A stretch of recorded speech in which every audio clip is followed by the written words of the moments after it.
Pues seguimos con este asunto, hablando hoy con Juan Verde, que es experto en estrategia internacional, fue asesor del presidente Obama, es presidente y fundador de Americans for Biden, colabora con la campaña del candidato demócrata y es miembro del comité de finanzas de la campaña. Juan Verde nos atiende desde Washington. Buenas tardes desde Canarias. Hola, buenas tardes. Empezamos, evidentemente, señor Verde, pues con la valoración del debate. ¿Cómo vio, para empezar, al candidato demócrata, Joe Biden? Creo que Joe Biden mostró una imagen de ser una persona fuerte, firme, que no se achicó ante un bully, una persona, un acosador como Trump, y sobre todo lo que logró hacer también fue mostrar la parte más humana y verdaderamente como un hombre inteligente, un hombre de Estado. Pero desde luego el debate, como lo queramos ver y como lo queramos interpretar, fue francamente triste la imagen que se le dio al resto del mundo.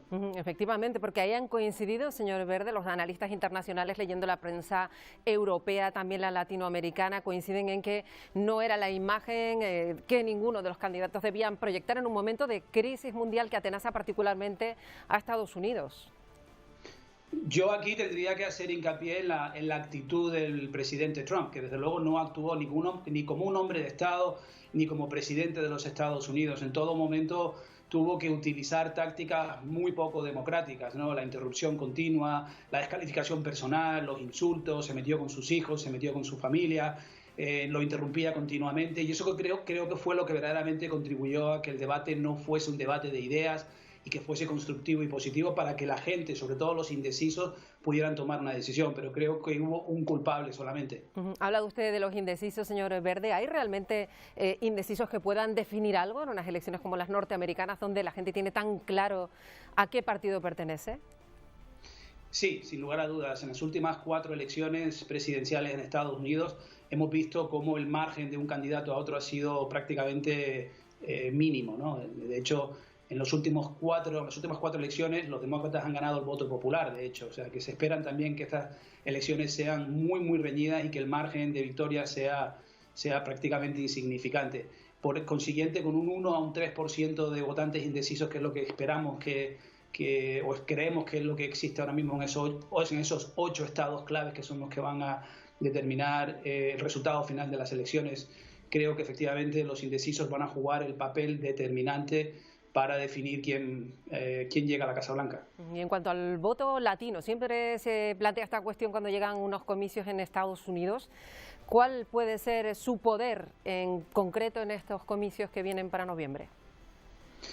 El voto hispano es extremadamente importante en Estados Unidos. Son ya más de 50 millones de hispanoparlantes en Estados Unidos, y la gran importancia es dónde están dentro de la geografía estadounidense. Hay 8 estados principales, que son los 8 estados claves. De esos 8 estados, 5 tienen una gran concentración de voto hispano: Florida, Virginia, Carolina, Ohio, Pensilvania, incluso Texas, que por primera vez en 50 años podría votar demócrata. En Texas también el voto hispano va a ser determinante. Por consiguiente, yo me atrevería a decir que estas elecciones son más importantes que nunca y que el voto hispano va a ser el voto determinante que le dé la victoria a Donald Trump. Si no votan los suficientes hispanos, o sea, si los hispanos no salen a votar, porque esperamos ganar con un 60-70% del voto hispano, pero si no salimos, si no participamos, no ganará Biden. Por consiguiente, creo que va a ser muy, muy importante. Sí, dice que esa intención a priori, según las encuestas, es que pues el candidato demócrata vaya por delante, aunque todo esto puede cambiar. ¿Puede pasar algo durante la campaña que pueda cambiar la balanza, que de momento favorece al candidato demócrata? Sí, yo creo que los demócratas somos cautelosamente optimistas, en parte porque faltan tan solo 35 días y ningún candidato a la presidencia de Estados Unidos ha perdido las elecciones teniendo una ventaja de más de 5 puntos a 35 días de las elecciones. Nosotros tenemos en estos momentos entre 8 y 9 puntos de ventaja. Pero efectivamente, o sea, tenemos que seguir trabajando y actuando como si estuviésemos por detrás, puesto que ya vimos lo que puede ocurrir en cuanto a los pronósticos y particularmente a las encuestas. En las últimas elecciones presidenciales, Hillary Clinton perdió las elecciones a pesar de que era la favorita en la inmensa mayoría de las encuestas. No queremos volver a cometer ese mismo error y seguiremos trabajando muchísimo para para llegar hasta el final con una intención de voto lo más amplia posible. Si hay algo que han destacado en la prensa europea, es una de las palabras que también reiteró ayer Donald Trump en su intervención en el debate, que tenían que ver con pues esa intención de no ponerlo fácil, si es que tiene que abandonar la Casa Blanca. Esto preocupa por lo que pueda suponer en un país como Norteamérica en su relación con el resto del mundo.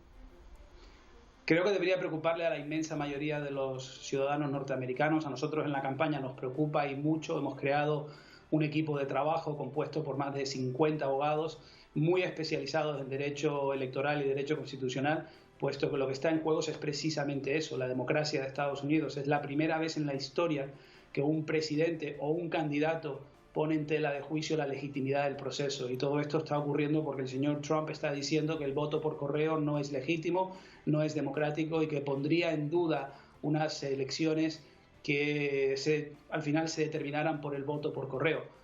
En un momento donde estamos ante una pandemia mundial, donde Estados Unidos es el país que más está sufriendo por la pandemia y que para la inmensa mayoría de los demócratas, por ejemplo, es mucho más fácil votar por correo que hacerlo de forma presencial, obviamente para evitar contagios. O sea que podemos, y me temo que podríamos llegar a una situación de gran incertidumbre o incluso de inestabilidad social en Estados Unidos si las elecciones no las gana Biden de forma clara y contundente en el principio.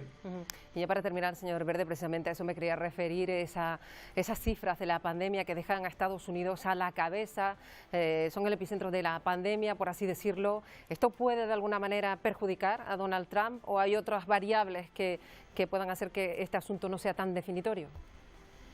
Sin lugar a dudas, los variables son muchos, los indicadores que monitorizamos son muchísimos, pero yo diría que hoy por hoy la mala gestión, la falta de liderazgo por parte de Donald Trump desde la Casa Blanca al país está siendo un factor muy importante sobre todo para los indecisos. Los demócratas lo tenemos muy claro y lo llevamos teniendo muy claro durante los últimos 4 años. Los republicanos, o la inmensa mayoría de su base, sigue apoyando al presidente. Pero para ese segmento de la población, 2-3% de la población indecisa, ese factor va a ser, yo creo, que el que verdaderamente le va a costar la presidencia o al menos la reelección al señor Trump. Bueno, pues le agradecemos muchísimo a Juan Verde, canario, ya saben, que es el presidente de la asociación Americans Abroad for Biden, que nos haya atendido aquí en Atlántico Noticias. Ha sido un verdadero placer, gracias.